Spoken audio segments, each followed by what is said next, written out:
Hello everybody and welcome back to the WGLEU Online Playoffs Day number 2.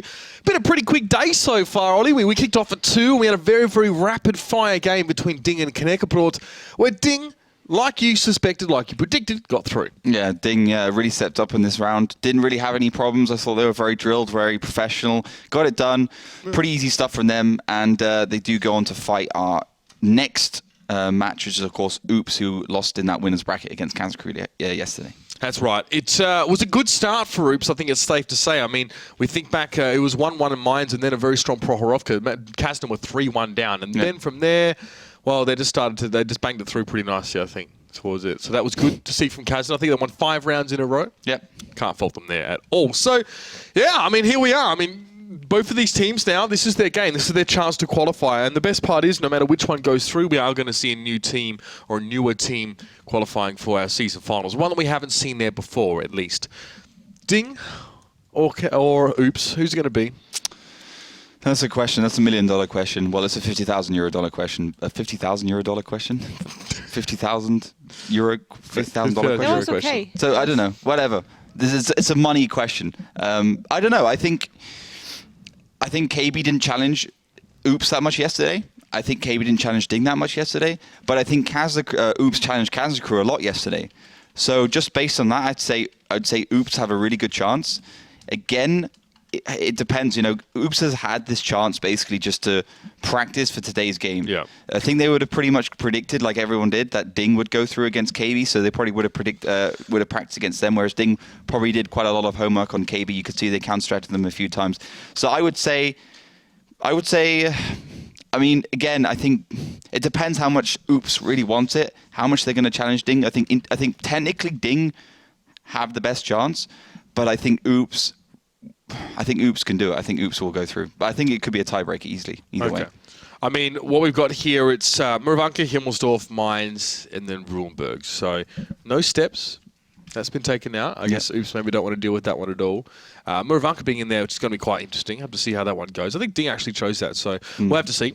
Either way, Melly, you had food. You lied to me before, but I got some off you anyway. Thanks for the chocolate in the break. Valentine's chocolate. Yes. Of course, Valentine's Day. Yeah. Mitch didn't get his missus a present for Valentine's Day. Because she said, you don't need to get me something.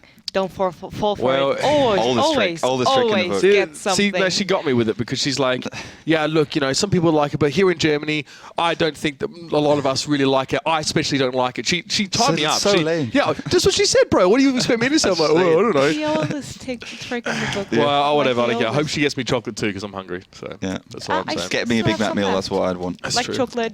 Best chocolate. We have a nice dark chocolate there. So anyway, enough about me failing in my duties as a boyfriend. More about the vote for this game than perhaps is, of course, this is a close one. Yes. A lot of people, there's a lot on the line here as well, and a lot of fans are very, very keen to see their number 1 team go through. Definitely. I mean, if DiNG continues that spree, that kind of wrecking spree they put on the first game, it's really going to be a tough one for Oops, but Oops is currently leading 66% in this vote, so community right behind Oops, and of course the vote is still open, so head over to facebook.com/WGLEU and get yourselves involved. Vote for your favorite team just to see the trend of the community and then predict the exact scoreline for this matchup. And yes, let's see how it goes, I guess. Also, #WGLEU on Twitter. Sorry, I almost forget that one. And also, send us your favorite Mitch and Ollie quote of the season. Please, use the #WGLEU. If you can remember them, really. There's been a few pretty shocking ones. Yeah, try and leave out any profanity. Like 5 per show, it feels. Yeah. Like the worst puns, send them to us. Ollie's got a few. I don't think our pun games have been that strong this season. No. I don't think our humour is intellectual. I think that's the problem. It's not very clever, the things we say sometimes. That's just the thing. It's a bit crass. Yeah, well, I don't know. Either way, get them into us. We're interested to see if you recall anything that we say. We'll see. Maybe, I reckon, you know what, Melly? Here's what I think. I think there's a better chance that they'll remember what colour jacket you wore on what day than and which side your hairbun was on. Which side your ponytail was than what we said. That was a fun show. I reckon they just meet the stream, to be honest. Just sit back and just watch it. But anyway, if you do let us know. Also, let us know what jacket colour Melly was wearing match week 4, day 2. That's what we want to know. It's the real questions. All right, so these teams actually got their stuff sorted pretty quickly. Actually, I have to give them credit for that. We did give a little bit of an extra break. You guys may have noticed that. Because these two teams didn't necessarily know 100% they'd be playing each other before this game. So they had to make their tank picks, had to pick their maps, but they're all ready to go. So we're not going to waste any time. We're just going to jump into this one here. These two teams know exactly how it goes. We're going to have your tank picks coming at you in a few moments here as we start in game. We're waiting for one more team to ready up, I think. So GLHFs are coming out. So Muravanka to start with here. I mean, let's talk about that one. Let's talk about DiNG's Muravanka specifically. Is that something you think is good for them? Do you think it's been weak for them? Have we really seen them? We didn't see them yesterday play, I'm pretty sure. I'm pretty sure we didn't, but we got to see Oops play it. They won on the... Oh, they won one Kasner on Muravanka, DiNG did. Okay, they played once, and also the more interesting one was Oops versus Kazna Crew, where they went 1-1, and I think Kazna Crew managed to win their attack, and that's where Kazna Crew started to win. So I hope Oops are shaken off those blues from yesterday's game. As I said, that's where Kazna got those 5 rounds in a row. That's where they started.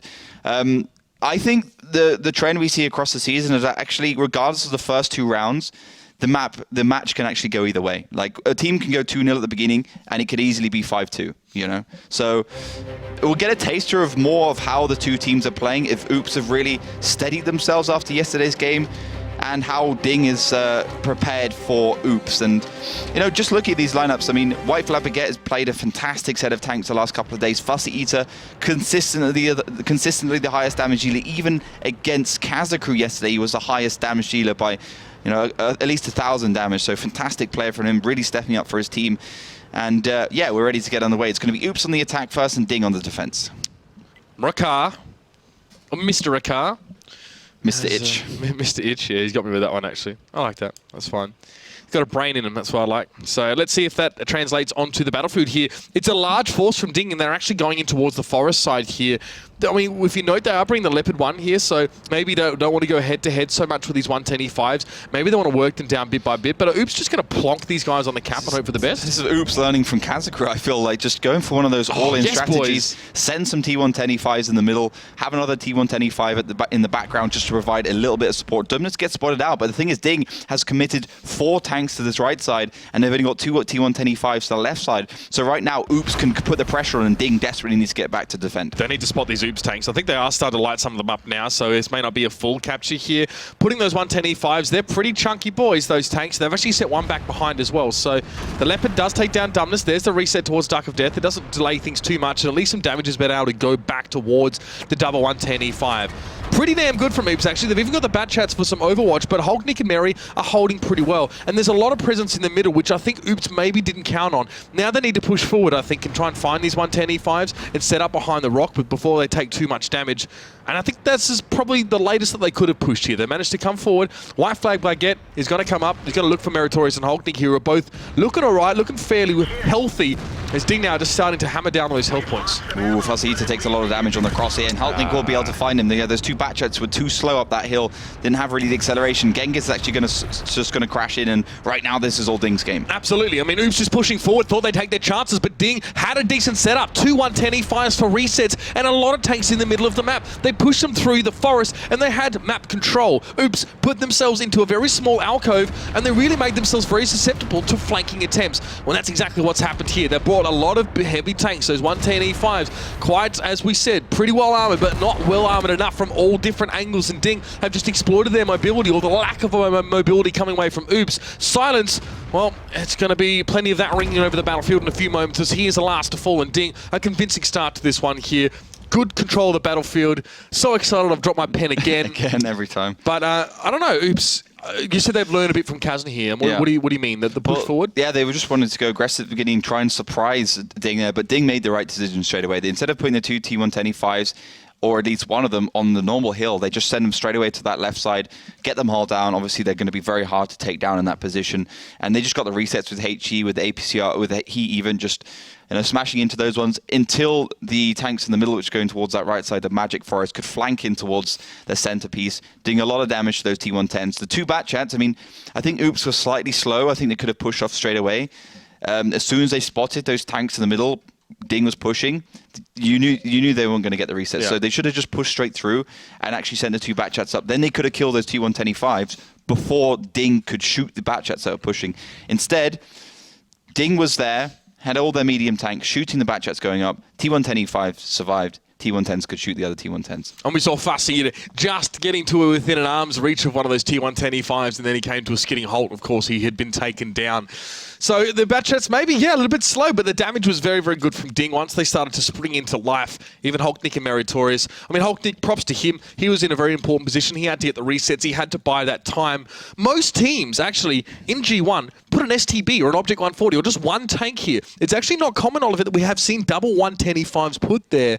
And that is because, of course, the rest of DiNG were elsewhere over the map, ready to make a flank. They leave, I guess, a strong anchor point in those 110 E5s. They leave them back, and then they flex their entire medium lineup straight through. It worked out really, really well. You can just see the firefight was DiNG's from start to finish. Yeah, exactly. I think that was the main point there. No one there for Oops really did any damage. And yeah, I mean, again, I think it was more about timing. I think Oops tried to go in that mindset of they thought they could cap, thought they could win via that, but of course they should have just pushed through and got the overmatch to the T110 E5s. Might not have worked out for them, but you know, that's just my theory crafting behind that one. And first quick round, done and dusted. Didn't get it on the board. Of course, you know, that's the defensive side, and Muravank see about 10% of the time going towards the defensive side on this map. And so perhaps to be expected. Now, it's going to be interesting. What has DiNG got on this map? I think a lot of teams, most teams have at least one map which they don't train at all. Like they know that they can just ban it out every time they don't like it. Unless it's a tiebreaker map. For Wombats on tanks, it's Ghost Town, for instance. Yep. For, I don't know, I think for Oops, it's probably... I don't know, probably just more of Anchor, actually, if I think about it. They haven't played it too much. So. No, they don't play it really at all. I mean, Cliff for Oops, I don't know if that's a big pick for them either. I think Cliff, Steps, Ghost Town, and Himmelsdorf are the foremost ban maps, I think. So, I mean, no one really bans Ruinberg. I think Moravanka and Steps are the two least favorite maps, I would say, definitely. I mean, for me, the ones I see the most balanced ones and the best ones are Mines, Cliff, Prokhorovka, and Ghost Town. You know, those ones we see about 50-50 win ratio, like maybe a couple of % either side, and actually the most entertaining ones to watch. So it kind of goes hand in hand. The maps which are like a bit more unbalanced are actually the ones which are the least entertaining to watch, and I guess that's what matters in the end. So yeah, International and Meritorious are two hit squad Batchats pushing over towards that Magic Forest. They got an Object 140 in the middle, and DiNG has to be careful with that one. T110 E5 setting up for Oops towards that left side. They have got HD in the M40, M43, see if he can perform at his normal best. And Diplomat, who had a pretty good few rounds in that artillery piece, also just behind Rulesec in that Leopard. Yeah, we'll be setting up there, so a decent position as well. No real threat of him being flanked by a team like Oops. I mean, they're bringing double T110 E5, and their strike force of mediums, as it were, wouldn't be pretty big, and if they did move them out towards the side, they'd be lacking a little bit of numbers. Now, important to note as well that neither of these teams are bringing a 1390. So for a team like DiNG, they know that if there's going to be something spotting them in the south side, they're probably going to spot it too. I doubt the Batchat of White Flag Baguette has... Actually, I wouldn't mind seeing his equipment, actually, White Flag Baguettes, and see if he does have camo net there. He does, so he at least has that one. Doesn't have binos, but... Coated optics. Yeah, he's got coated optics, so... He will stay undetected for a while. I guess he's sort of that filling that scout position that normally a 1390 would. But you can see the International's able to skirt around the side of him anyway. Yeah, it's going to be interesting. I mean, it's not a totally normal bush, but it's definitely the most safe one, considering it's double bushes in some respects, especially towards that left side. Obviously, I think for Diplomat, he's going to be trying to blind shot, but of course, International or Mary needs to be spotted first for DiNG to make that connection between, okay, there must be a Batchat in around that eastern side cap, and Mary does get spotted, so let's see if Diplomat can respond. Of course, it's going to be basically impossible for these two to go towards that left side and make a flanking maneuver with the Batchat in that position. But at the same time, I mean, it's a Batchat stuck in a position in the middle of the map. Oh. There it is. Dark of Death being started off, and like I said, it's a Batchat, Ollie. Also note that spot there, of course, at K7 is safe from the Batchat. It's on a slightly lower ground. There's a slight defilade there as well, and they can't really be shot easily from there. So, but I want to see what HD is doing about this, though. He's not even actually From what I can tell, HD isn't even really looking towards these tanks coming in from the south. He's not very worried about them right now. He's looking towards probably Makar and Co. And there you go, straight away. Makar does take a hit from him. So both artillery pieces. Two of the best arty players, I think, in the league. I think when HD made his debut, he impressed everyone. So he and Diplomat definitely going to be vying for supremacy of the long-range battery. I wouldn't be surprised if HD just goes for the counter battery now, because it's quite a specific position Diplomat's in. I mean, it's not 100% that he'll hit, but he has a chance of hitting Rulesec or Diplomat in that one shot. And considering Diplomat can shoot that T125, there's only one kind of location he can be in terms of a square and B1. Cap's now underway towards the right side. The Batchat's been spotted there. Of course, HD is going to be aiming towards him now and trying to get this reset. White flag Baguette can't even spot Mary with camo in. Sorry, he doesn't have binocs, that's why. He has camo in it, of course, but he does have coded optics. There's actually a bush right in front of him. That's the problem. Okay, Genghis now getting artilleried there as well. Getting tracked up and taking a lot of damage. That's not where you want to be caught on the top of a hill. DiNG playing this one quite nicely, actually, and Meritorious not being threatened so much yet. It'll probably cause White Flag Baguette to have to actually come forward and reveal himself if he wants to get the spot. And there'll be a Batchat off towards the side. It's International ready to help out. So Meritorious needs to move as soon as he's lit. Yeah, it's going to be interesting. I think for White Flag and Object 140, they can just, for Insane and the Object 140, they can just push in, and they can actually take down International with support with the T125s. But it looks like Oops actually pushing up in the north. They're starting to push around. DiNG actually just pings out, seeing that they're going to be doing that. Yep. And yeah, I think Oops needs to get control of this middle area, try and take down Murakar. There is support there with a 140 towards the south. Oh, baby, boom. There it goes. Was that a one-shot? Big bada boom. Genghis got absolutely shreked there as well. Great shot coming in from Diplomat. Man, he makes artillery look easy. Meritorious is finally lit. White Flag Baguette, as we thought, did have to come forward in the end. International actually wasn't able to do any damage to him. Now that first shot does ring in. International should probably get behind that building. I think he's still able to be shot from that corner. He's not quite sure where his assailant is in that 140. Even though he is lit, so White Flag Baguette now getting hammered down as well. DiNG, I mean, beautiful stuff. Diplomat just paving the way. That was such a great shot from him on towards one of those 110 E5s. Hulknick again as well, chiming in. He takes out the TVP, and Oops just getting further and further behind now. That push from the 110 E5s falling flat on its face, it's safe to say. And now Hulknick and Shockey's looking to do the old 1-2 towards Duck of Death. Yeah, Duck of Death is really trying to stay on his own, but Silence has been shot down by Rulesec there in the Leopard. Damnus also a little bit late to the party because he was shooting down towards those Batchats. Silence missing that shot towards Shockey didn't really help either, but HD does pick up Rulesec there. Nice little artillery pick from him. Hulknick on a Duck of Death as Silence did at least get his finish off. This might go a little bit close, actually. Depends what Diplomat can really do, but Dumbness and Silence, really, they need to stay alive, and I don't think they can. I think Dumbness is just trying to maybe even find some artillery or something, or at least just get away, put some distance in between him and Hulknick. But the STB, pretty sprightly tank that one is. Hulknick, and able to survive the shot as well from Silence. He was trying to pick him up. Artillery shot in the direction of that STB. Diplomat just overshooting that one slightly.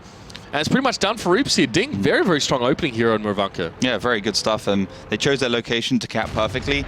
And the T125 push around just didn't have the effect that Oops wanted to really make it. So, I mean, DiNG managed to surround those T125, the slower tanks, take them down. Cap was on the way, of course. White Flag Baguette and Damnus had to get control of that, so you already had a bit of an overmatch situation. Diplomat, obviously, with that big shot into T125, basically made it a 2 versus 3 situation instead of 3 versus 3, which probably won DiNG the game. Absolutely. I don't know how much health Genghis had when he pushed forward in that 110 E5. I'm thinking about he was 1.5K. Yeah, so still pretty healthy there as well. So it's just a big shot coming in there from Diplomat. I mean, it penetrated the back of that engine bay. Yeah. And the thing is, if it didn't penetrate and he managed to go in, I think it would have been Oops to get control of that middle area. You know, Rulesec wouldn't have been able to peek too much. It would have been slowed down a little bit more. The Batchats would have been off to the side. Damnus and Insane wouldn't have had to come back. They would have been able to stay in those positions. I think Damnus should have probably gone forwards anyway. And yeah, it would have been a different kind of game. But DiNG, they had the right position with that artillery from the start. So you think that win definitely hinged on Diplomat? I think it made a big effect. But I don't know. It's always hard to tell. I mean, DiNG definitely had a good position with Rulesec, and the Leopard, who was on 100% HP the whole match, he can just push down and get the surround on the T110 E5s regardless. Very impressive stuff here from DiNG so far. And the first map definitely going in their favour, Ollie, but of course we will be looking in the direction of Himmelsdorf next up. And DiNG with a pretty unconvincing Himmelsdorf against Kasner when it really mattered. Unfortunately, they fell over. Yep. We'll get to that in a second, though. We probably want to have a look at this first. Both artillery players as well in the top three. So, I mean, I've got to say, these two really add each other tooth and claw, I guess. 2550 to 2400 there between those. So good artillery work there as well. It's great to see them obviously find more of a central role here. But DiNG generally, after those shots came in, let's talk about the push with the double bat shots from DiNG towards the south as well, because there was White Flag Baguette was sort of watching the cap from that bush, but couldn't see the tank there. As you said, there was a bush in between him and I think it was Meritorious capping. Kind of rough for him, really. He had to come forward and actually show himself to get the reset. Yeah, he had to come forward, which wasn't necessarily a big problem because DiNG weren't around that area. They actually set up for the north. So I was like, if White Flag Baguette just pushes in along with Damnus, maybe they could get a situation there where Genghis with the T125 could help on the hill, and DiNG would be too far away to cancel out those two tanks.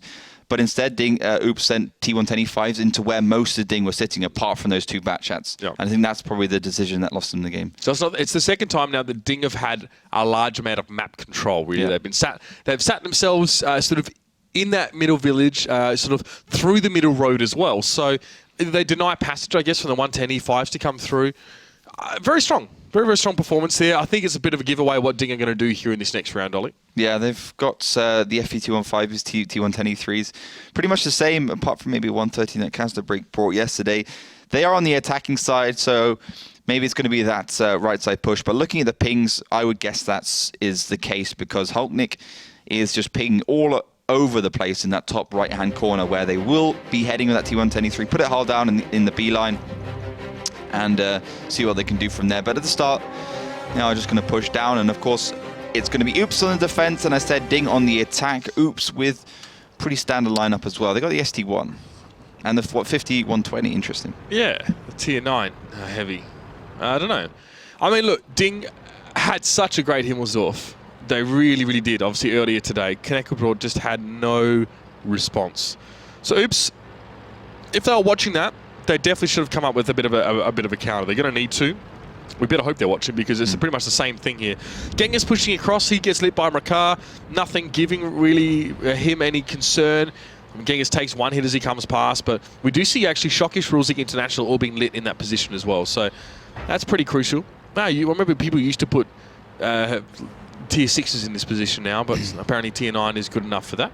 Yeah, I mean, the thing is that about that 5120, it's probably going to be a situation where one tank pushes it, maybe two, and he'll be able to unload his clip into them before they manage to get away. So having an autoloader there is always good. You can spot that 8 line, no problem. 5120 is fast enough, and it can also do a lot of damage in that situation. So I like that play from Oops, a little bit different than yesterday. And Oops, being 2-0 down after Muravank, which clearly isn't a strong map for them. I want to be stabilizing this match a little bit. T110 E3 still making its way across that 0 line. You can see a Waffentrager is holding that one. The SD1 will need to go to A6. And I think Oops will be 100% aware that with that lineup, DiNG is going to be going for the same strategy as Kasner, and they did against KB as well. Yep. It's one thing knowing what another team is going to be trying to bring against you. It's another thing actually having the right answer for it. Even Oops watching, they could say, maybe he should have gone there or he should have gone there and it would have been okay. But once you actually get in the driver's seat, once you close that hatch down and jump in game, it's very much a different story here. And it's not a very fast push for DiNG. Look at these FE215Bs as well. They're ready for anything. They'll be happy enough actually catching some Oops players. If you remember, DiNG weren't committed to a push from the north, actually. They actually went out towards the western side and then worked from 2 different angles. So they're not too concerned about bottling themselves up in one part of the map or the other. They're more than happy to work the south. They're more than happy to go where they need to go to get some picks here. And they might have a couple spots here. Good shot from International. He gets spotted. Shots come in towards him from both of them. He avoids them and he manages to get one back. Now, Rulzik isn't lit, so have to see what he does. Will he poke out and we'll wait? No, it looks like the Batchat and the 50B both going to reload and back away. But good information for DiNG. Bit of damage across the line as well. Can't complain about that. Dumbness has had his track damaged as well. I'll be happy. Yeah, that was pretty lucky there for an International. He could have gone down pretty quickly to those 2 Batchats, to the 2 autoloaders we've seen. A lot of times, FE215B just peeks around the corner thinking it's safe, gets tracked, gets tracked again, and it dies very quickly. Meritorious receives some damage. Dumbness is just going to be careful. And yeah, of course, the Batchat plus the AMX-50B is a very deadly combination, and Silence obviously the superior tank in this position, being hull down in the ISO and also reverse side scraping. Damage onto the top of Merry. You can penetrate every single day of the week the top of that tank, and he just needs to make sure that he's not going to get spotted. I wouldn't be surprised if Genghis doesn't just push around this corner and just try and do some damage, considering they have so much control over their 8 line. But I like Oops at the moment. They're just playing for time. They're poking, they're prodding DiNG, they're making sure they stay at bay. And the thing is, DiNG, with only the T110E3 and the 50B on the hill, they probably won't be able to get control of that cap in A8. They need to put more up there. Ricard moving up. Dumnus takes a hit there. He sends one back in response. International just wants to hide. He's probably hoping that Rulzik can bait out a little bit more aggression towards his church side, and then he can spring forth. With Ricard, Meritorious is also off to the side here as well. So DiNG want to invite Oops to come a little bit closer. I don't really think they're going to acquiesce here. Is Dumnus even going to go on reload? So he's not going anywhere in the next couple moments, taking his time. Rulzik just sitting back here as well. So still a fair bit of force being applied to this area by DiNG. And we're almost down to halfway through the round here. Probably one of the slower rounds we've seen already today. And that 110E3 still hasn't even committed off the hill yet. So don't know where he's going. Don't know why Insane didn't just wait for that shot and actually make it. He's received a lot of damage for no reason. That's, it's always a bad sign when Insane's not playing on his normal level, like when he receives that damage. I think the AMX-3090 was a little bit hull down, so pretty hard to hit, but you received 833 for that exchange. And DiNG, they're doing exactly the same thing they did against KB. Yep. Doing some good peaks at the beginning, get some damage across, and then getting control of that left side and pushing the T110E3 to get control over the north and see if they can do something there. So, let's see if Oops have really seen that match and understood how to beat it. Yeah, already, that's a big hit towards Faceta. Somewhere in Faceta, they're out of dodge. They've already left. So they know that as soon as they see the 110E3, they know, all right, well, might need to help on the western side. This 8-line push here as well. This is something we didn't see with Connect Abroad. The AMX 5120 and the IS4 are on that G line, and they might even have cornered FE215B here as well. Good movements here from Oops. They're getting those tanks across. Already slightly behind in damage, but that's really not going to make a big difference now as Somewhere's taking down International. Really important pick up there as well with an STB falling. Silence now. Shockish and Meritorious don't have the best spots here. Silence does. He's got a nice hull down there as well. Protect some of his weak spots on the IS4. And Merry's kind of stuck there on the corner. He can't go back too far because then there'll be an ST1 and a Waffentrager looking straight at him. Yeah, but Hulknick's actually going to come from behind. Genghis is running away as quickly as possible, and Silence could be in trouble now. Oh, well, Hulknick stopped for Silence. Looks like Genghis. He wants Genghis. One shot misses. Now he thinks about Silence. Silence. Oh, bad play by Hulknick. Hello, wake up. Missing 2 shots there. Does get one on towards Genghis. Should have the finish here as well. So not all is real bad for DiNG. They at least managed to make something of that situation. And now Silence is being forced right back. He's locked in a battle to the death with Shockish here.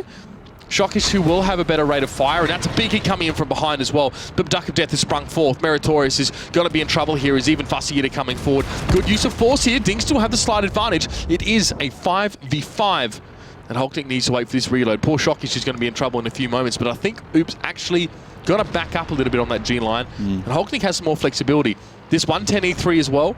I think maybe Diplomat wants to get involved in this fight more so than trying to bother capping here. Fussy is in a little bit of trouble. That T110E3 is starting to make its way around. Rulzik now in trouble since he's on reload. Wildfire Baguette might find him, but some bad connections there. And Hulknick actually did a great job perma-tracking the AMX 5120, and DiNG stay in this game. Yeah, Ricard just trying to bait those 2 tanks back as well, and he might have just done so. Hulknick actually coming forward. He went through the middle of the map just to get up in front of Shockish without having to cross the hill. And a good little peek from Shockish. That needs to keep happening. Nice stuff from Ricard. Finishes off White Flag Baguette. And it looks like Oops starting to run out of fuel, I guess you could say. It's Hulknick coming forward. He's happy to take this fight here. He knows that the ST1's not super fast firing, and Duck of Death already letting his shot go. Good damage across. Hulknick should be happy with that effort. He even backs away with his life, and the 110E3 hasn't even got involved. Diplomat is about to close this thing up pretty quickly. Yeah, I think so. This is going to be game over. 3 rounds now on the board for Oops, for DiNG, sorry, 3,800 versus 916. And yeah, I mean, this is a game I think DiNG just clawed their way back in. I mean, Hulknick having such a big impact. Diplomat just rolls on in. Hey boys, did you miss me? You're going to try and ram Duck of Death, and Ricard gets a finish on Dumbness as well. Very, very nice. There's the finish. Shockish gets it done. It didn't go up 3-0. That's a very, very good start for them. 2 maps in a row that seemed to suit them perfectly. One of them was their pick and the other one wasn't. They went with the 110E3 strategy, and we can see that Oops trying to play around that. They understand, they know what happens, right? But knowing is not the whole battle. Like, you can know something, but knowing how to counter it actually in practice is a very different story. They probably knew from the start of the battle. They saw the tank. They're probably in the lobby. They saw the 110 Ether. Like, okay, boys, well, let's talk about this now. We know exactly what they're going to do. It still didn't matter. Yeah, exactly. I mean, they saw what they needed to do, and you had a position where DiNG was just pushing forwards. I think the biggest player there was definitely Haltnik. Yep. Getting pretty lucky with a permatrack on the 5120, but he got it done. That 5120 came on the side of Shockish, that tank would have gone down. But DiNG playing it really well, like holding on, playing individually superbly. Oops losing a lot of the exchanges at the beginning, especially, Insane.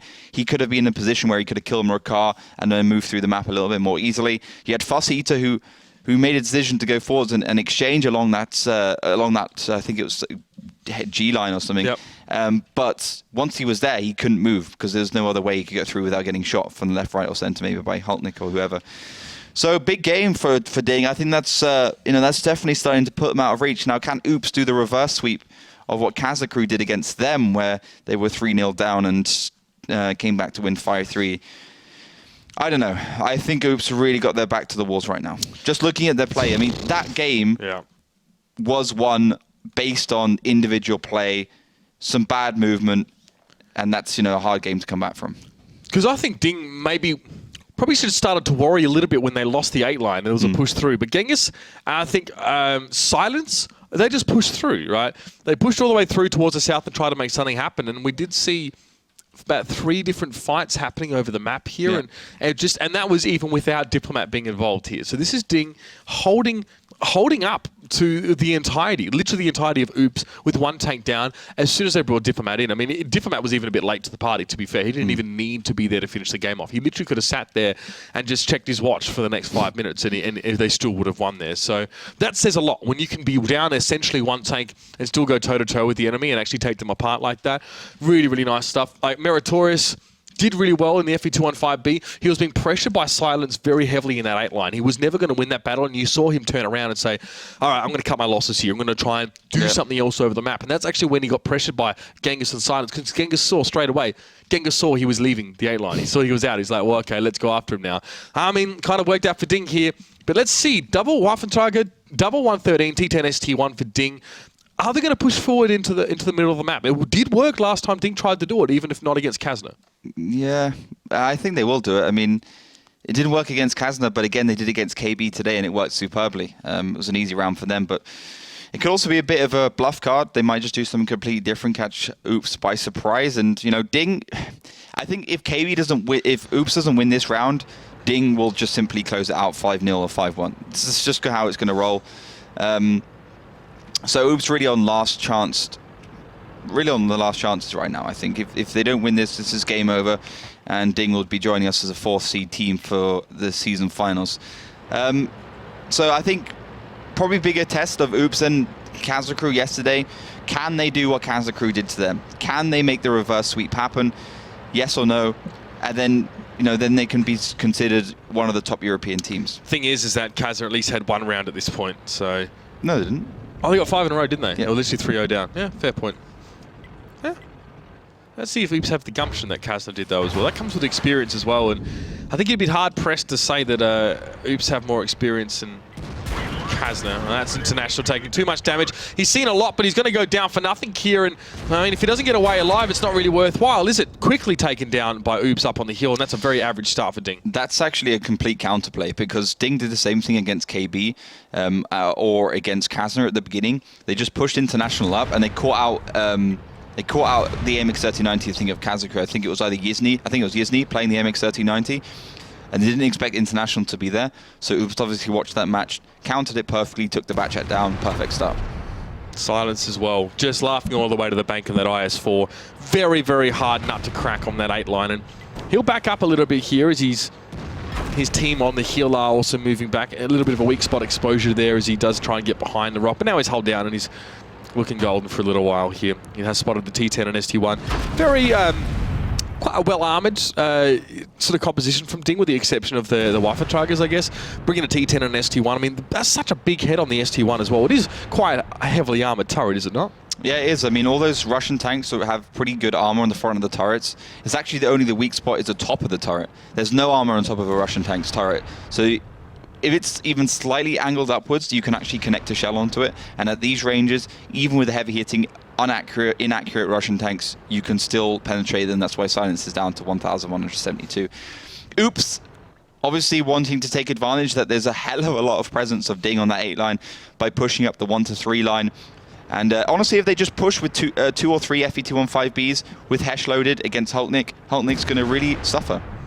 But he's peaked out well. Good for him. And it's right. He had a bit of time to adjust to this as well. He can back away. So White Flag, Baguette, and Duck of Death are still going to come forward here, and Hultnik's going to have some company as well. Look at those 113 scooting across the map. They're damn quick, and yeah, I think Duck of Death and White Flag Baguette should be a little bit careful about the kind of fights they take here.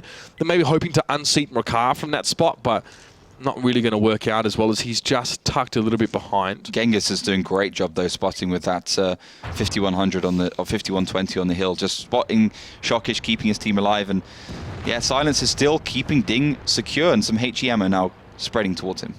Yeah, they're just trying to get rid of him as quickly as they can. It doesn't matter if they're not doing a lot of damage per shot, as long as each shot is actually connecting. Rakar, that one went straight into the upper glasses of Silence, and he just turns that one aside quite easily. Even Meritorious starting to come forward a little bit nervous now. White Flag Baguette actually set himself up in his hold down spot, so even the 113's going up against him. Now Hultnik being kept unspotted in the back as well. You can see they don't really want him to show, but he is lit eventually. That's a 50B out wide as well. And that's a problem as well. That 50B positioning from Fasayida has a great angle towards those 113s, but he has to be careful. He's going to reload now as well. So Shockish, Rulzik, and Hultnik going to get a brief reprieve at least on Fasayida repositions. Yeah, you've also got another exchange on that right side. Meritorious is going to take down Silence, but somewhere still there to slow him down. Genghis finally starting to come off the hill a little bit. Let's see what he can do, just charging through, trying to help somewhere. He got smacked, though, pretty hard by Hultnik as he came down, and he's going to go into a 2v2. Meritorious is pretty low, though. He might just want to get the cheeky finish on him and then move on from there. And now Duck of Death. Look at the damage onto him. Holy Jesus. It's about 2.3k on him. He got completely taken down, but the cap's still going. Shockish must get the reset. Fasayida, 4 seconds left. Shockish is going to give his life up for this one. At least does reset on towards Dumbness, but it's going to tick back down. Shockish better hope that was worth it, and DiNG need to get there quickly. But they managed to bring things back. They've rested that health point. Gap back. But Hultnik drops to White Flag Baguette. Rakar is locked in combat with somewhere right now. He will finally get the finish here. 3v4, Genghis super low, Diplomat on reload, but the cap has stopped. But look at the 3v1 happening on the 3 line here. This is just going to be bad news for Rulzik. He knows his days are numbered. He's going to try and juke them as much as he possibly can around the side, but Dumbness is going to come in, couple shots, and he'll clean him up. Yeah, and also the fact that Hultnik was on reload and that's Waffentrager pretty much sealed the deal. Once DiNG had utilized all the shells in those Waffentragers, yeah, there's a massive opportunity for Oops to come into this game. Diplomat's actually been caught out between 2 tanks, and his days are numbered. He's going to be in deep trouble. And this is super interesting, actually. Oops bring the round back, or at least they're going to, and in the same way that Kazna did, the next map is going to be Mines as well. Definitely an Oops pick, that one. We know that they're pretty darn good on it. It's possible that we see a 3-3 by the end of next map. Yeah, it's true. I mean, I think Oops have a real chance right now. I hope they get a bit of motivation going into this one. Dumnus has 1 shell left on that 50B, and it's I mean, fine. I mean, Oops had I love that way Oops played. You know, they really did play DiNG like a fiddle. With the International getting taken down in the beginning, International 64 getting taken down in the beginning in that batch, giving Oops a massive advantage on that hill. Obviously, that 5120 helping Summerer from the back was great, and the cap was really quick and ingenious. Obviously, White Flag Baguette having a massive game in that hold down position, the FE215B. Very awkward tank, considering how long it is, and the turret B on the back, but it still did the job. Fast heat on the side of the 50B as well definitely helped against those 113s. And yeah, I think at the end of the day, DiNG was playing to try and see, okay, we're gonna pick those same tank lineups like we've done in the past. Oops is gonna think we're gonna push across the middle. They didn't. They went towards the hill. Maybe International was going on the hill, and they managed to win it that way. So great job by Oops. Yeah, super interesting. In fact, I mean, Amelie, this is where Kazna Crew found themselves yesterday. They were 3-0 down. They won 5 in a row. And it did help, of course, that they went on to favourable maps for them here. With Mines around the corner from Oops, it's quite possible that they could bring it back. And so people voting should probably know that as well. Exactly. I mean, I don't dare to speak it out loud because, well, we will see what happens. But people at home are currently rooting with 63% for DiNG. So it has changed. At first, Oops were the favoured ones, but now it's shifted over to DiNG. and there are a lot of 5-4 predictions, 5-4, 5-3 least, and barely anything else. So it's surely not over yet. I mean, even with leading 3-0, now 3-1, but yes, as you guys said, I fear. I mean, maybe the story repeats the story of yesterday repeats.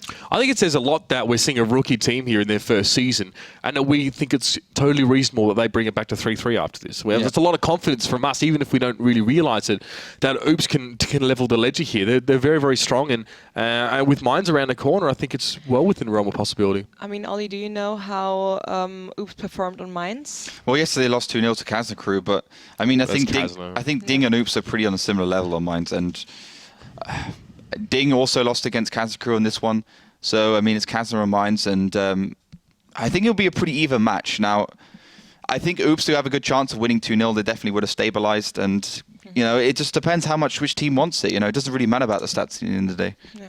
I mean, the same was on Muravanka. Both teams were pretty bad in terms of statistics we got, but obviously DiNG managed to outplay Oops completely.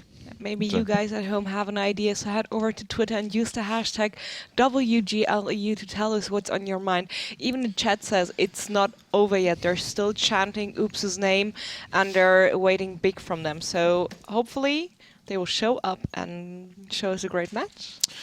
Well, we hope so. I mean, it's pretty fair to expect that Cliff was banned in this particular matchup. Last time these two teams played, if you remember, it was Oops 5-1 over DiNG. Yep.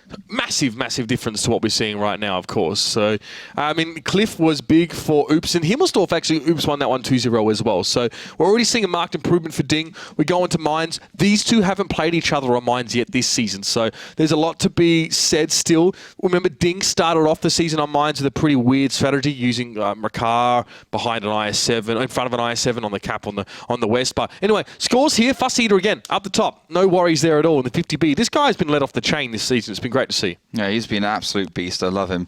And he was the guy on the side, as you said, on that one line, just doing so much damage to the 113s and the tier 10 that push around the corners. Obviously, that's Waffentrag there. And I know it does 2,800 damage. You bellends in Twitch chat. Everyone calls me out on that.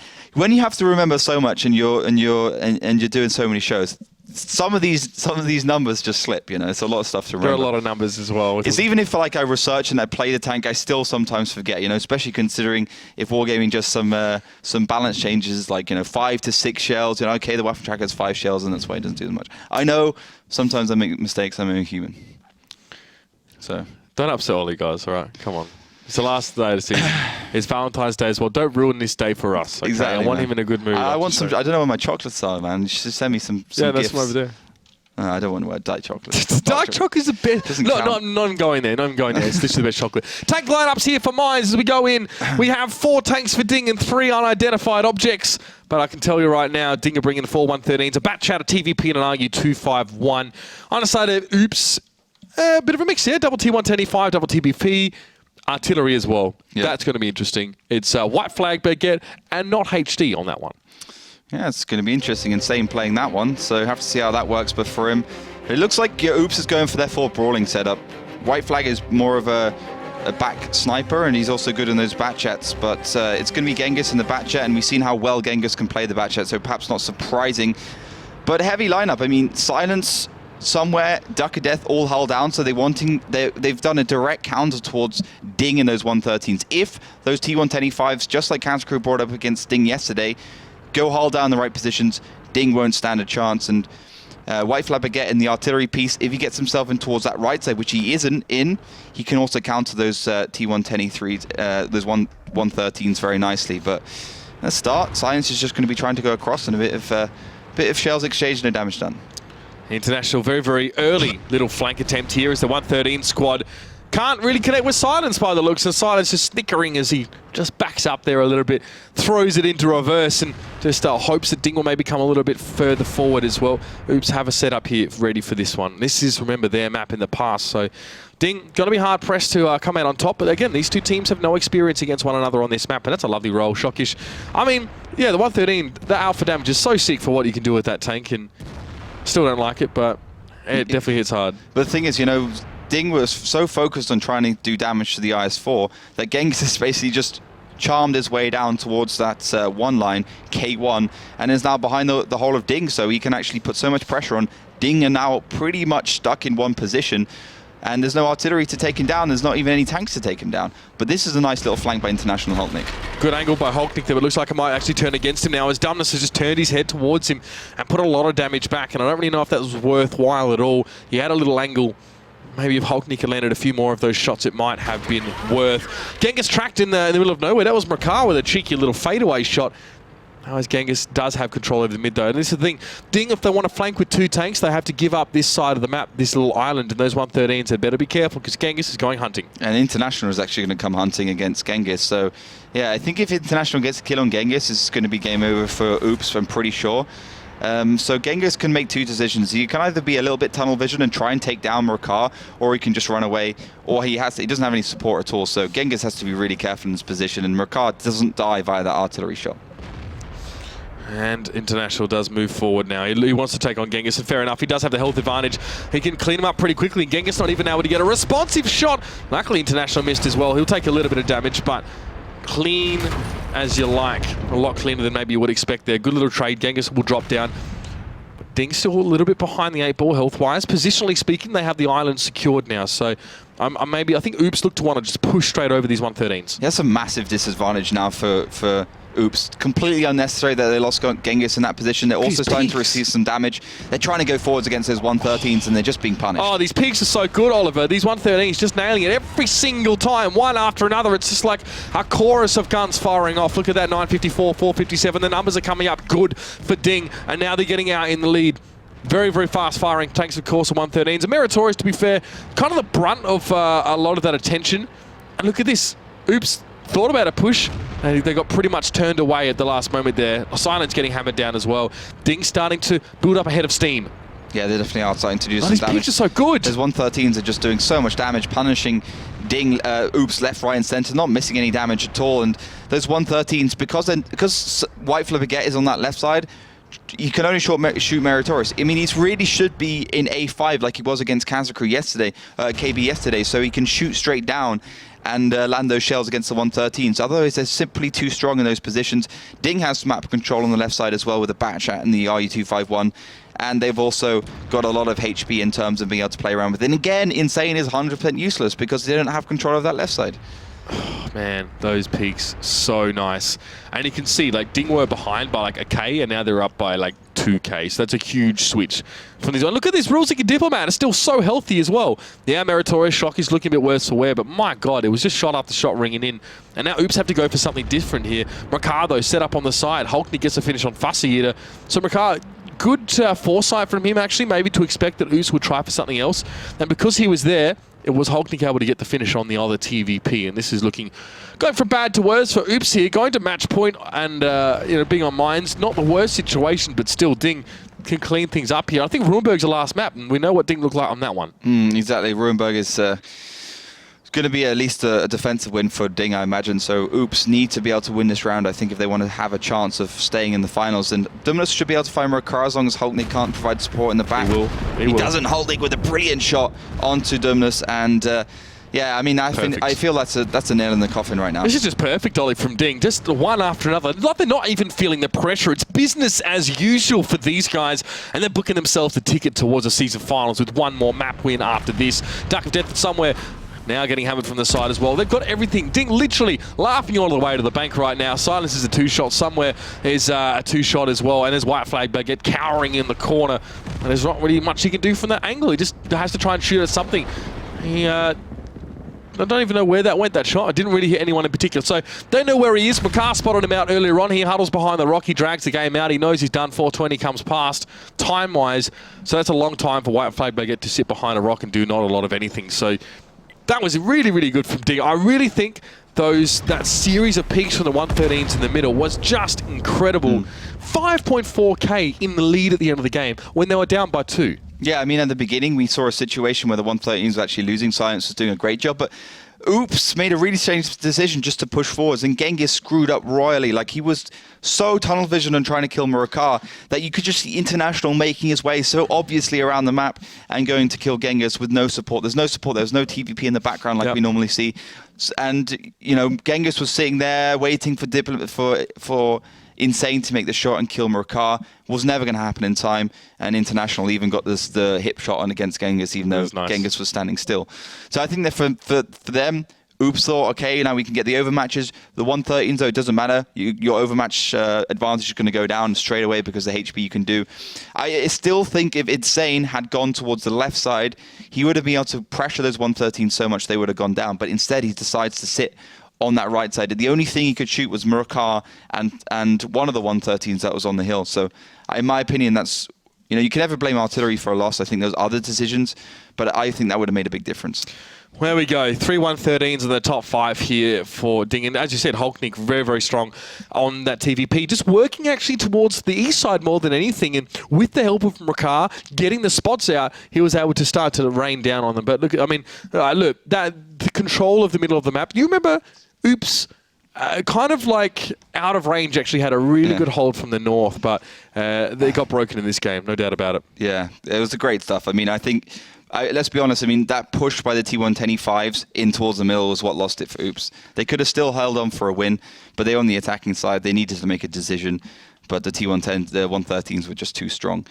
Yeah, I mean, this is match point for Oops right now, for DiNG right now. They are 1 round away from going as the 4th place seed, and yeah, they're looking pretty good. And I have to say, I mean, DiNG is, you know, they've won the situations when they've been down. They've won the rounds they should have won, and they've beaten Oops when they've been making the same decisions. So kind of fitting, isn't it? You know, a team that's disappointed to not make top 6 last season, sitting in 7th, now 1 round away from being in the season finals the season after. The patience pays off, and another season for DiNG definitely helped them.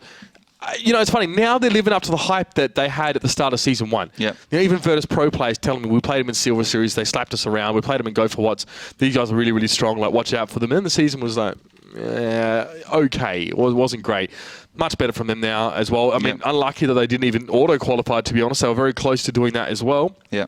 I think at the end of the day, Rulesic, International, probably the 2 players that DiNG picked up made the biggest difference. Obviously, International being an extraordinary experienced player, playing for Redgra, playing for all sorts of teams, Red Team 3, other teams in the WGLEU, and Rulesic being a really good player as well. So I think those 2 kind of filled the holes which DiNG had. They got their act together, and you can see the results at the end of the day. Well, Oops seeing the 113s do work now, and hoping to take more, maybe more 113s as the key to success. Triple bat chats here for DiNG, and bringing an Object 430 Mark II as well as a Skoda T50. So a bit of a weird composition here, Ollie. What's your read on DiNG's tank lineup? Well, we've seen the Skoda T50 being brought by Kazaku, and it worked super effectively. 3 shots, I mean, the same reload, but 3 shots, it's 1 less than the normal TVP, but it's such a beast. I mean, I think the Tier 9 in some ways is better than the Tier 10 version, considering it's 1 less point. And the Object 430 too, I don't like it, but I mean, it's got a lot of HP, and it's got better turret armor, so it can sit hull down, and Shockish is in a more hull down position. It's also better at side scraping than T54. But Oops doing the same thing as DiNG did last time, going hull down against the 113s. And Shockish will be sitting in that crux spot, as we sort of knew it to be, up in that corner as well. So any pushes up towards the hill will be punished pretty quickly. And a pretty similar setup here for Oops, really, with these Trip 113s and an IS-4 towards their right-hand side, where I think it was Meritorious in another 113 for DiNG. So similar lineup. No island control here for Oops again. You know, they've got that bat chat and TVP actually more towards the hill, which I find really, really interesting here. Do they look to try and take control of the hill? I guess so. Batchat moving up. Shocky should have a side shot. He does land it, but, I mean, even Fussy got one on the move. I think he tracked him. Oh, there's the artillery shot. Fussy Eater just absolutely chunking Shockish down. He's at too much of an angled armor, and yes, you can see that. There's the effect of the 430, right? You can bounce shells on the top of that turret, no problem at all. And Shockish now forced off that position. That gives Oops the hill, no problem at all. No presence there for Oops on the left side, but look at this. The 2 Batchats go roaming. Yeah, look at that. Dumbness might not even know about this as well. And if they can find White Flag Baguette, they can shut him out pretty quickly. This is going to have to require a move from the middle, no doubt about it. Dumnus is in a fairly safe spot, and International actually right up against the hillside, so he's going to keep the other Batchat perpetually lit. White Flag Baguette knows he's spotted, but this Batchat of Hulknik isn't lit. Has to be a little bit careful. White Flag Baguette's loaded and ready to go, but he's come from the side. Clever stuff. He screwed Nothing up. White Flag can do. He really screwed up that one, because at the end of the day, White Flag could have easily just moved towards the right side and got at least one shot onto Hulknik. Not sure exactly what he was doing there. Interesting decision by Oops. Most teams would just push over the hill to get the overmatches. Oops go for some sort of circular route. I don't know what that was. And basically expose their rear ends to the Batchats now. Yep, and Diplomat is more than happy to take advantage, but no shots really coming in from him. Maybe the other Batchat more important, but look at them pushing onto the hill. They're just trying to force their way through here. Meritorious is on the reload and on Rulzik as well, getting focused on down. Good push here from Oops. This might well work out. The Batchats need to do work here from DiNG, but International, I think he's a little bit too late to the party, Oliver.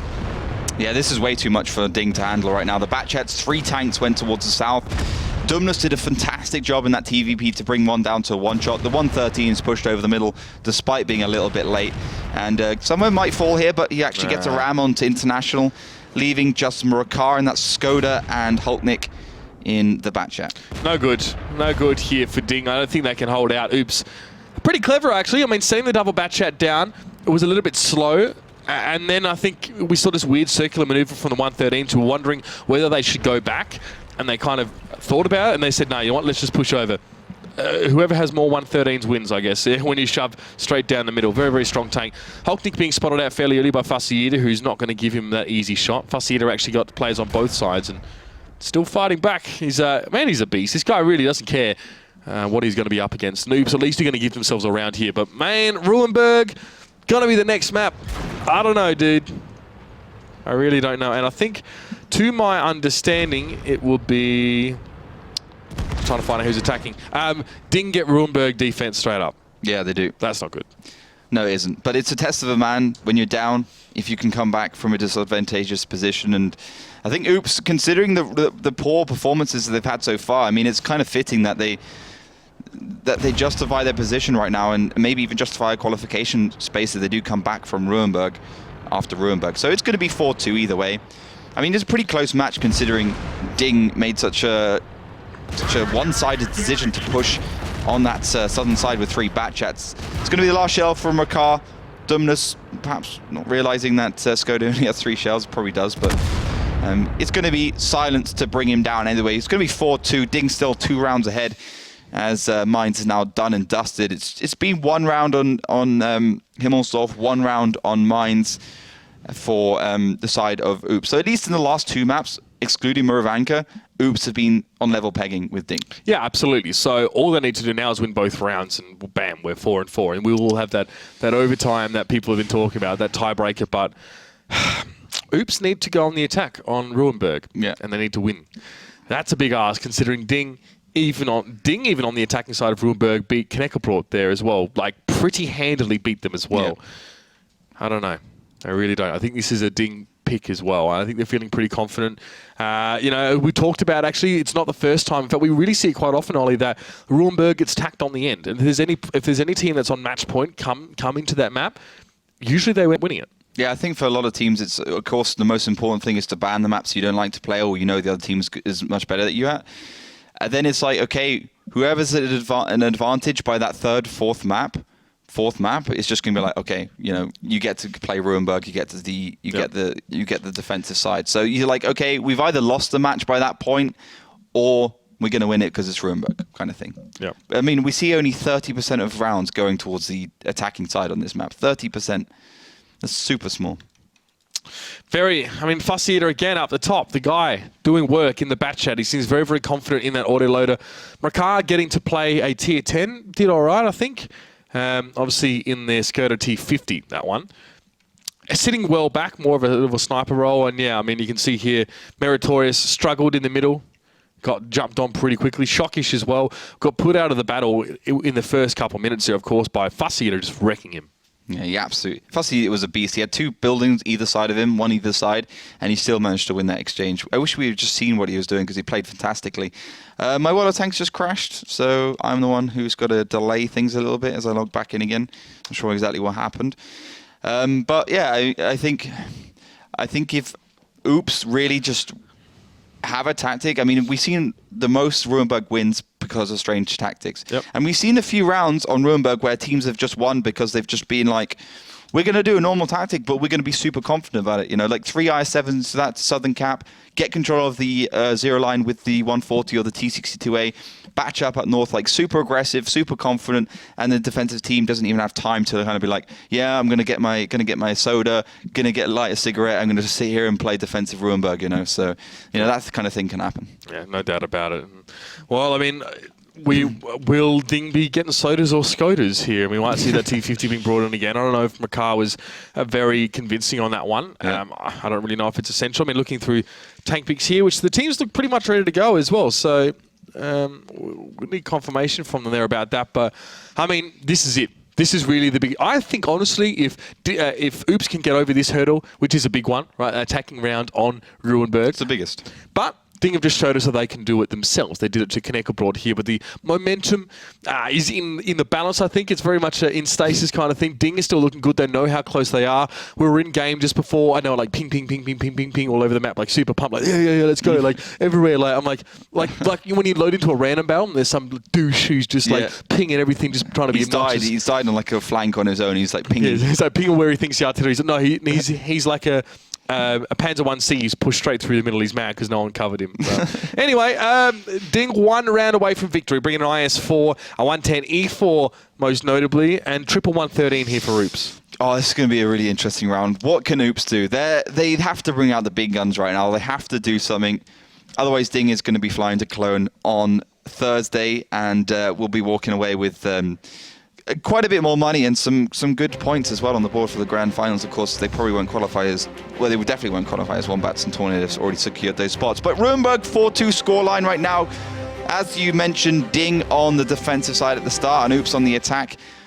Have Oops got it? Have Oops got the kind of tenacity to actually make something work? I'm not sure. Absolutely. They've got to dig their feet in here, really, and just try and show us a very, very good attacking round. It's do or die here, as Oliver put it quite eloquently.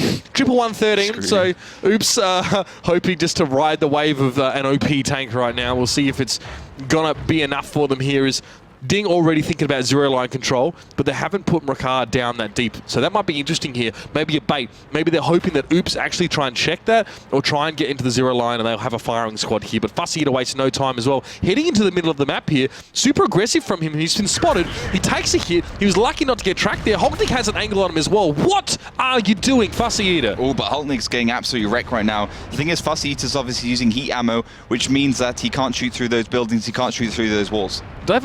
It's APCR on those. No, it's heat. Is it? Yeah. All right. But then the thing is, when you're using a batch chat, you do use APCR almost as much as you use heat. Right. Well, DiNG is coming forward, trying to have a crack at Makar, and he's going to miss the shot here, but this is a very, very quick capture attempt here from Oops. Do DiNG have the tanks in position? Most of their force, to be fair, is here, but there are 3 tanks for Oops capping it out. Double 113 in the bat chat here, so some bounces are always possible. And look at Silence. He moves up to that corner. He wants to deny Makar from even getting out and having a shot. I don't think Makar cares. I think he's going to have a go anyway. 5 seconds left. Someone from DiNG has to make this one happen. Will this be Oops' chance to get back in? 1 second to go. There must be a reset now. Nothing's happening. There's no reset. Oops have taken it away, and DiNG have messed up right at the last hurdle. Unbelievable. Oops actually managed to win an attacking round at Ruenberg when there's only 30% chance, and we've seen 85% of the rounds for DiNG go their way on the defensive side. This is what I was talking about. When you just have those balls to go forwards and you just put it on the line, you push into that right side cap, you be aggressive with Fussy Eater at the beginning to get spots on a Holtnik. All the 113s whole of DiNG, Oops are just waiting to shoot across that line. They did so much damage to Holtnik. They relied on Makar, but the thing is the 113s were further up than normal. They just turned their turret to take down Makar. Shouldn't have worked. And Silence was keeping them at bay. Fussy Eater was keeping them at bay. And there was also another 113 there. What an insane round from Oops. That could have been it. That could have been DiNG just screwing themselves over. This is 4-4, boys. It's so 4-4. Oh, my God. Mines is the... Wait, no, Mines? Himmelsdorf is the tiebreaker? Is it Mines? It's Mines, I'm pretty sure. Well, then, this is about to get really interesting. Oh, no, you're right. It's Himmelsdorf. It's Himmelsdorf? Yeah. Still interesting. I need to double check that, but... Wow. Actually, it probably is Steps. I know. What the hell was that? I don't even know, like, what's the point of even showing the damage score? I think it was like stuff all damage he was even done. Probably nothing. Yeah, stats ready. So let's have a look anyway and to give you guys an idea. Brilliant. So Meritorious and Hulknick did good damage, but not to the right tanks, obviously, Ollie. I mean, yeah, I've seen this tactic work, like on Prohorovka, right, where there's like a distinct terrain feature in the middle of the map that prevents Steps is the tiebreaker. Oh, really? Yep. So one of these two don't like, both these two don't like this map. DiNG play Steps. Yeah, I mean, they played pretty well, I guess, today against KB on Steps. That's going to be an interesting one, but this is very likely to be a tiebreaker now. So, I mean, if I was Oops, I'd be like, holy something. If I was Meritorious, I would have disconnected because my computer would be out the window and down the street, and I had to go and collect it. It's pretty animated guy. But I mean, we got a game, guys. We've got 100% got a game for you. I mean, DiNG kind of extruding those exact same qualities we saw from yesterday. DiNG, Oops, kind of tilting when they start to lose a couple of rounds. I mean, we saw one round on Mind going the way of Oops, one round on Himmelsdorf's going the way of Oops, and you could immediately see DiNG is starting to lose their focus. So dumb. I got a bump say click Panzer 40H. Sorry. I cannot believe that. That is the worst possible thing that could have happened to DiNG right now. Not only does it literally completely shatters their momentum, but now they have to play an attacking round on Rurenberg. Like Imagine if they actually win it. Then they'd be well deserved, right? No doubt about it. Yeah. We couldn't even say, oh, they got the maps they wanted and it worked well. We'd have to say, well, do you know what? They got put in an adverse situation and came back. But they have to. That's it. To win, they have to not only match Oops at what they've just done, but kind of one up them as well and actually get the upper hand. I think we've seen Oops in a similar position. I think they've been in a position when they've been ahead on Rurenberg and they've actually managed to lose it. Yeah. And we've seen that, in general, not on Rurenberg, just in general, Oops has been ahead against Cancer Crew. They were on the defensive side of Muravanka, 10% bias on the defensive side we see overall, and they managed to throw it massively. It wasn't even close that game. So I think Oops, they're better when they're down in some respects. They have to be careful that they don't let the confidence of that round get to them. They have to really make sure that they think of all the possible varieties of strategies that DiNG can use. But still, they have the numbers in their favor now. Let's have a look at the map, the tank picks here as well for you guys. That's why I pulled a funny face just now. Quadruple bat chat, boys. Well, I mean, it's not quite right. I mean, there's 4 bat chats and a T49. You can't have 5 bat chats and 2 IS7s. It's too many tier points. But that's still a lot of bat chats and an IS7. Whereas, I mean, like super standard, again, the BV2 coming in, the banter. This is how they get in your head, Ollie. This is how Oops are trying to let you know that they're just under your skin, mate. I know. Locking in that BV2 even though they're not going to pick one up. I don't know why. I don't know. Someone must be some tank, which maybe it's the RU251. I don't know what it is. Well, either way. But we saw this already from DiNG on against KB. They put the T49 in the 0 line, and they sit the bat chat behind it, so they get control of that 0 line. Yep. And then they have control over that. They have a tank in the middle to make sure there's no rotates, and the 2 I7s go towards that cap number 2. Obviously, Oops saw that match, so I mean, will they fall for it? Or, I mean, the thing is, we didn't even really get to see the end conclusion of that tactic because KB just like rushed in with the FV215Bs and got killed. The weirdest thing, because I think DiNG actually came forward that time and had city control. They don't this time. All right, the Oops are definitely set up here. Makar takes a big hit. He's supposed to take big hits, though. That's the whole idea. Now we might see the full strategy here from Oops come into effect. So Rulzik sets up behind there. He better hope he doesn't take too much damage here as well. As you can see, that hull is definitely helping him out quite a lot. Shockish and International getting in position. Good damage towards Genghis. Diplomat as well, actually avoiding damage for the most part until that shot came thudding in. Good trades, good peaks here, but DiNG behind the 8 by a fair bit, having already lost that tank. So they really got to... I mean, a 50B off the map would be amazing. Amazing for DiNG right now. Yeah, it would be fantastic. Genghis has to stay safe. He's already received too much damage. And you can see that tactic work from DiNG. They got some good exchanges from Genghis. They only received 1 shell from Diplomat. Good stuff. Now, Honey received some damage on the cross. He was the one spotting those IS-7s. Some blind shots, of course, going across. Pretty standard stuff. Now, the FE215B's in the middle. You got the double bat chat down south. There's a batch up in the north, and it looks like Oops also sending more up there. Yeah, for whatever reason, Oops pulling out away from this position. I guess because they haven't spotted 2 bat chats yet, and they're expecting them to maybe make a late push here. Good little quick boost of Shockish up into the window. Yeah, he's got him. All right, cool. And Hulknick here as well. He knows that he's been looked at, but I think actually what Oops want to do is make a counter-attack through the cityscape. This could be very, very interesting here as well if they get all these tanks together. Double 50B in a bat chat against 2 bat chats. I think maths should tell you and logic should prevail that won't be got good. spotted. That's a big minus point there. Look at him. Look at the bat chats go. Look at him get out of there now as well. G1 and H5, both those DiNG bat chats are getting the heck out of dodge. Yeah, this is the thing now.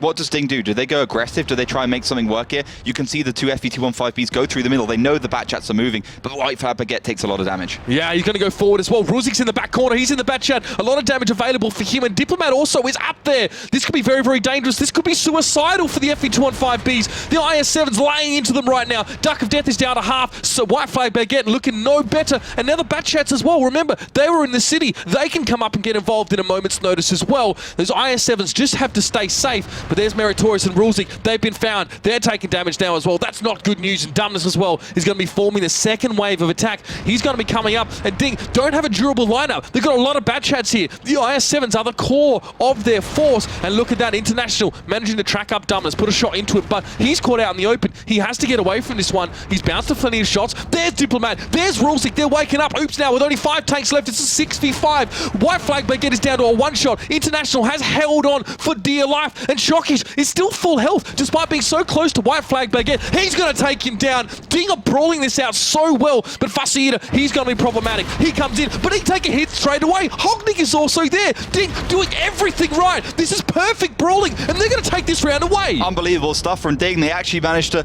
bring it all back to win an attacking round. It looks like they're going to win an attacking round. It's 5 versus 2, and it's so little HP left for Oops. We are seeing the first team in the league who can consistently win these attacking rounds on Ruinberg. Whatever the magic formula is to doing it, they have found it, and they should be feared by the rest of the teams in the league. They're going to be coming to the Season 2 finals here in Cologne. DiNG have made it through. Unbelievable. 5-2 scoreline for them, 5-3 scoreline. DiNG managed to bring their way into 4th place So to the sick. season finals on an attacking round on Ruinberg. You can't doubt them for that. They were fantastic. And the thing is, Oops in that round, they just fell for their tactics, hands and knees. I mean, first of all, Dumbness getting spotted on the cross by Meritorious Little Peak. That was the biggest point. Genghis receives some damage on the 50B as well.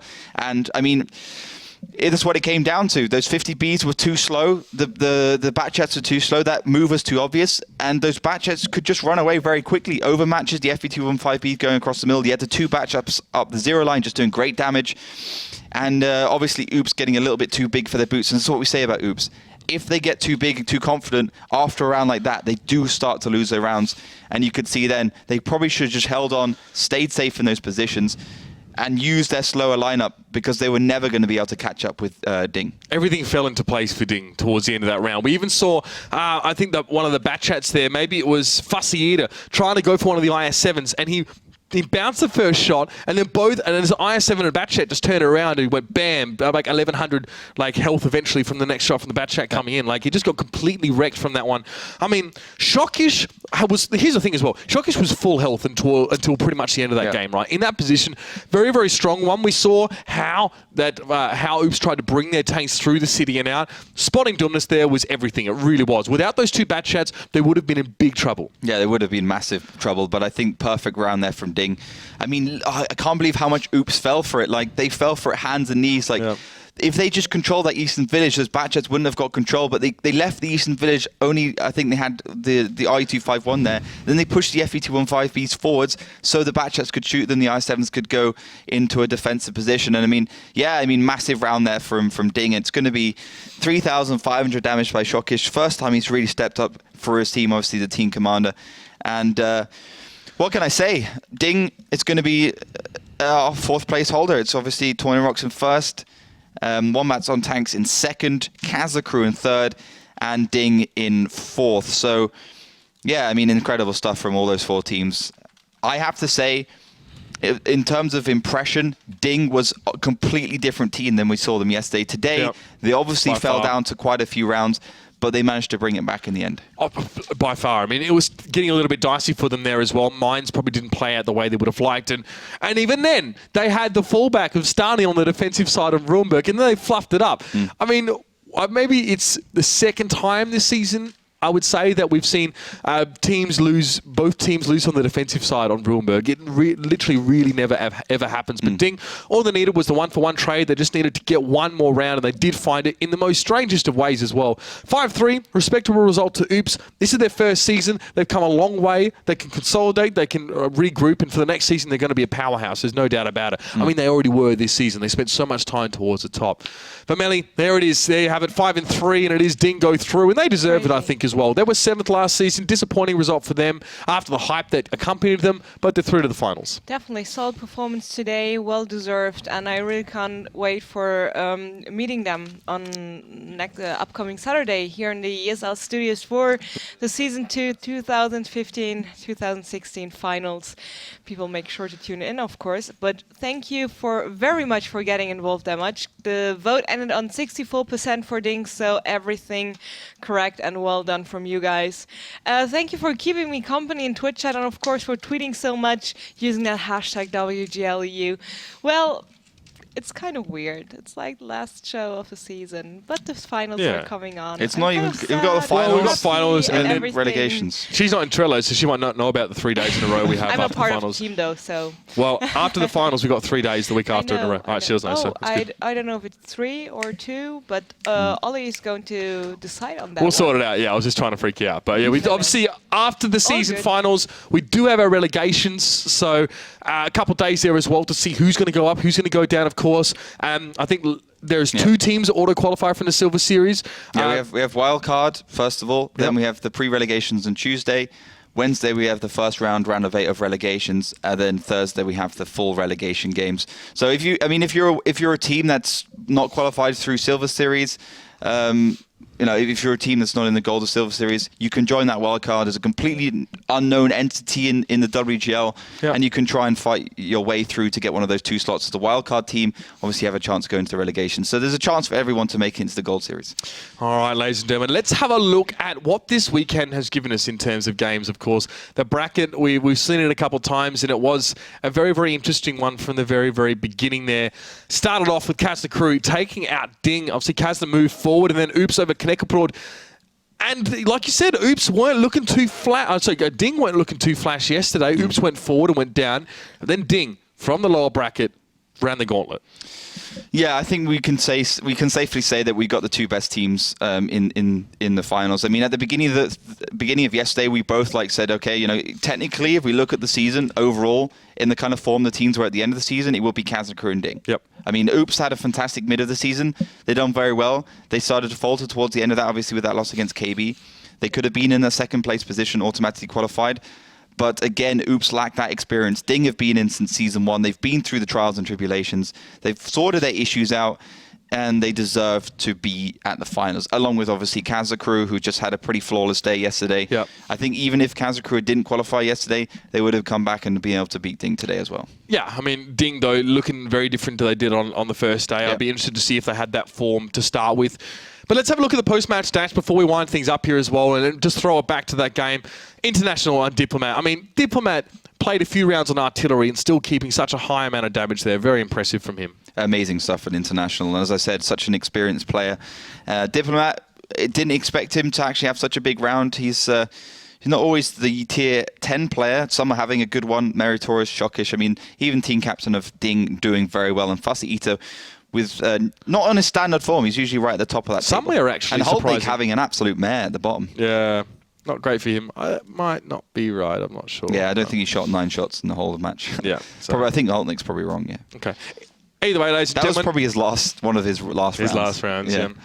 Guys, it's been an absolute pleasure to have you with us over Season 2 in general. Of course, next weekend is going to be our season finals held here live in our Cologne studios. We're going to have those 4 teams here. It's going to be Tornado, Rocks, Wombats on Tanks, Kazna Crew and DiNG fighting it out for the title of Season 2 champion. Then after that, relegations. Then after that, of course, the grand finals is a little bit further down the track. So plenty of good stuff to look forward to, guys. In lieu of the season finals, we're going to take a week off, so we won't see you again till Saturday. A little bit sad, but when we do return on Saturday, it's going to be amazing stuff. Season 2 finals going to be coming up Saturday. Don't miss it. Until then, good night and good game.